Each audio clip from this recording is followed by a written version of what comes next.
Hello viewers, இன்னைக்கு நம்ம பார்க்க போகிறது வஞ்சரம் மீன் குழம்பு. அதுக்கு தேவையான இன்க்ரீடியன்ஸை பார்த்துடலாம்.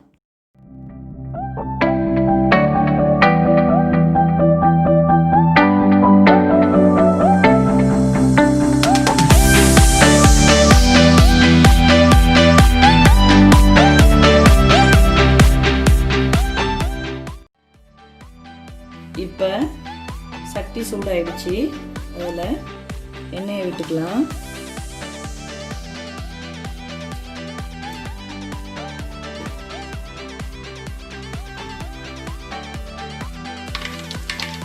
கடுகு பொரிஞ்சிருச்சு. இப்போ காஞ்ச மிளகாய்,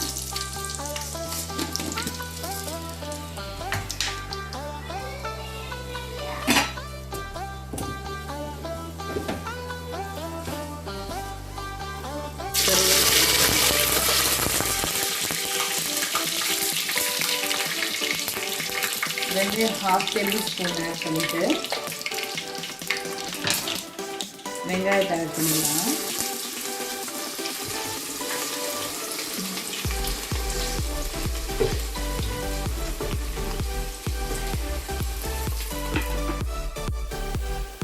இப்போ நல்லா வெங்காயம் வதங்கி வந்துட்டுருக்கு.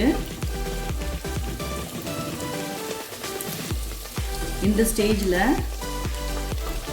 நம்ம இப்போ அரைச்சி வச்சிருக்க தக்காளி, இஞ்சி, பூண்டு போட்டுடலாம். இப்போ நம்ம அரைச்சி வச்சிருக்க தக்காளி, இஞ்சி, பூண்டு, கொஞ்சமாக கொத்தமல்லியும் போட்டிருக்கேன். அதை ஆட் பண்ணிடலாம். ஆட் பண்ணிட்டு உப்பு போட்டுருங்க.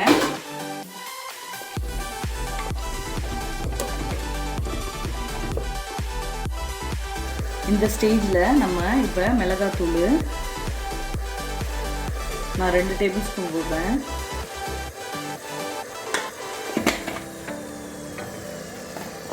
மல்லித்தூள்,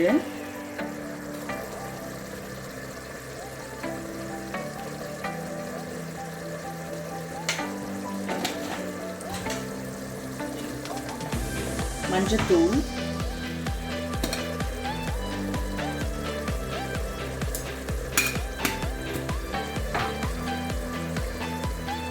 மிளகுத்தூள் எல்லாத்தையும்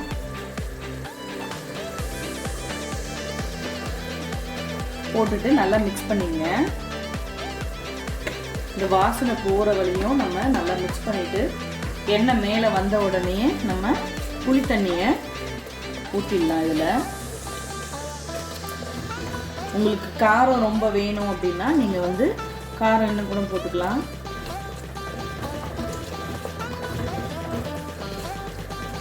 ரேஷியோ 1:2.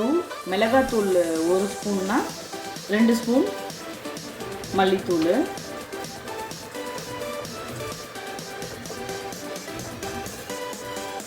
இது பாருங்க,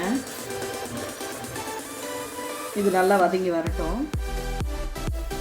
இங்கே பாருங்க, எண்ணெய் பிரிஞ்சு வருது.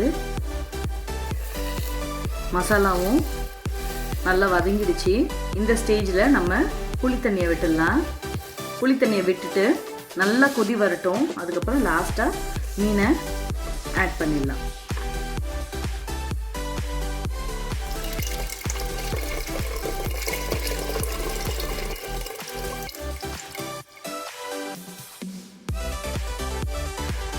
இப்போ இந்த குழம்பு நல்லா கொதிச்சிச்சு. இந்த ஸ்டேஜில் நம்ம மாங்காய் ஆட் பண்ணிடலாம். மாங்காய் வேணும்னு நினைக்கிறவங்க மாங்காய் போடாமல் மீனை ஆட் பண்ணிடுங்க.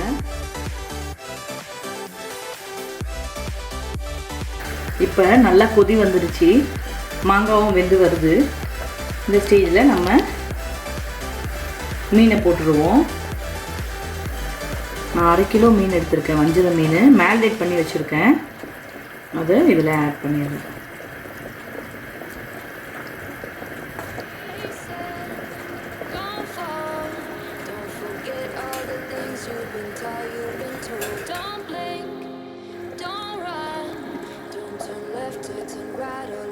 மீன் நல்லா கொதிச்சு ரெடி ஆயிடுச்சு.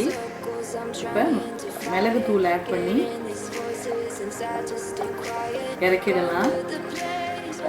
பிடிச்சிருந்ததுன்னா லைக் பண்ணுங்கள், ஷேர் பண்ணுங்கள், சப்ஸ்கிரைப் பண்ணுங்கள், கூடவே நோட்டிஃபிகேஷன் பட்டனை தட்டுங்க. தேங்க்யூ.